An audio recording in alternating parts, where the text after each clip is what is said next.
अंदाजे या शेतकऱ्यांचे सहर्ष स्वागत करीत आहे.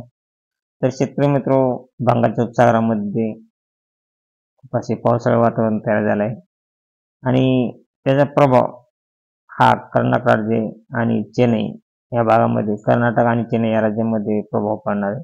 परंतु महाराष्ट्रात त्या पावसामुळे महाराष्ट्रातील बऱ्याच जिल्ह्यात वातावरण हे ढगाळ राहणार आहे.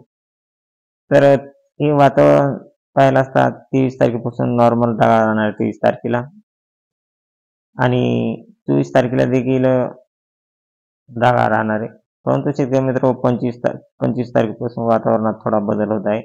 वातावरण हे जास्त ढगाळ राहण्याचा अंदाज आहे 24 तारखेला. 24, 25, 26, 27 या तारखांना वातावरण ढगाळ राहणार आहे.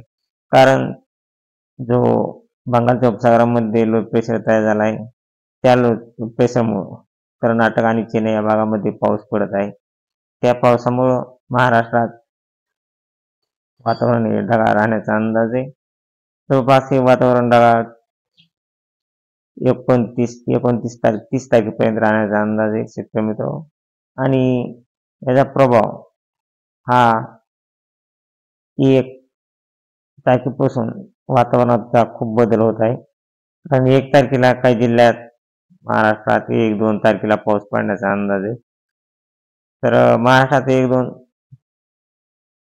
1 आणि 2 तारखेला महाराष्ट्रात जवळपास सांगली, सातारा या भागामध्ये नॉर्मल पावसाचा शिडकाव होण्याचा अंदाज आहे 1 आणि 2 तारखेला. वातावरण नाशिक, संभाजीनगर, अकोला, नांदेड या भागामध्ये वातावरण पूर्णतः ढगाळ राहणार आहे. तसेच चंद्रपूर, नागपूर या भागामध्ये देखील वातावरण 1 आणि 2 तारखेला खूप ढगाळ राहणार आहे. परंतु हा पाऊस सोलापूर, सांगली या भागामध्ये 1 आणि 2 तारखेला पाऊस पडण्याचा अंदाज आहे. तसेच लातूर या भागामध्ये 1 आणि 2 तारखेला पाऊस पडण्याचा अंदाज आहे. पडणार आहे सोलापूर, सांगली या भागामध्ये पावसाचे एकदम सध्या तरी एकदम असे काही हे नाही. फक्त वातावरण हे बंगालच्या उपसागरामध्ये ढगाळ असल्यामुळं आणि बेंगलोर, चेन्नई, कर्नाटक या भागामध्ये पावसाचे प्रमाण जास्त असल्यामुळं महाराष्ट्रात त्याचा प्रभाव ढगाळ वातावरण आणि सोलापूर, नांदेड या भागामध्ये नॉर्मल पाऊस पडण्याचा, म्हणजे पावसाचा शिडकाव होण्याचा अंदाज आहे. पाऊस का जास्त येईल असा अंदाज नाही, कारण वातावरणात सातत्याने बदल होत आहे. कारण हा पावसाळा नाही, हे अवकाळी आहे. त्याच्यामुळं पाऊस शक्यतो 99% तरी येणार नाही. परंतु वातावरणात सारखा बदल होत असल्यामुळे काही सांगता येत नाही, कारण हा सातत्याने रोजचे रोज हा बदल होत आहे. आणि शेतकरी मित्र, वातावरण थंडी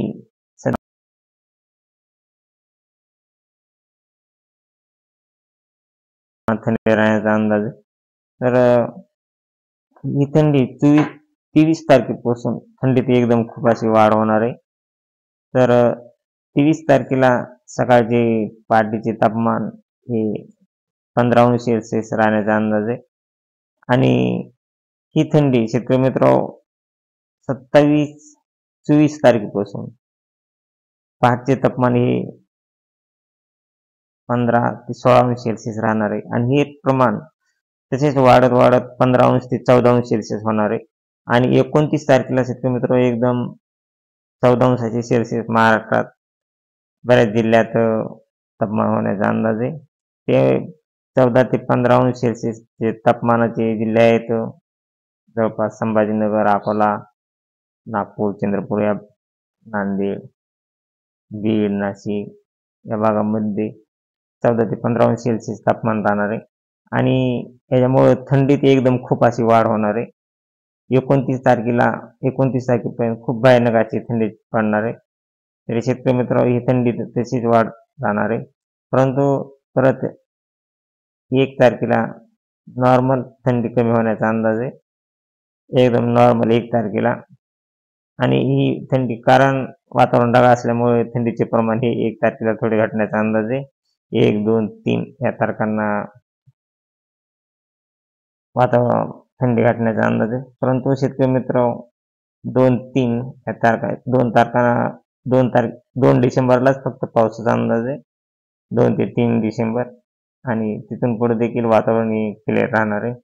अशीच ताजी अपडेट पाहण्यासाठी आपल्या चॅनलला सबस्क्राईब आणि लाईक करा. जय हिंद, जय महाराष्ट्र, जय जवान.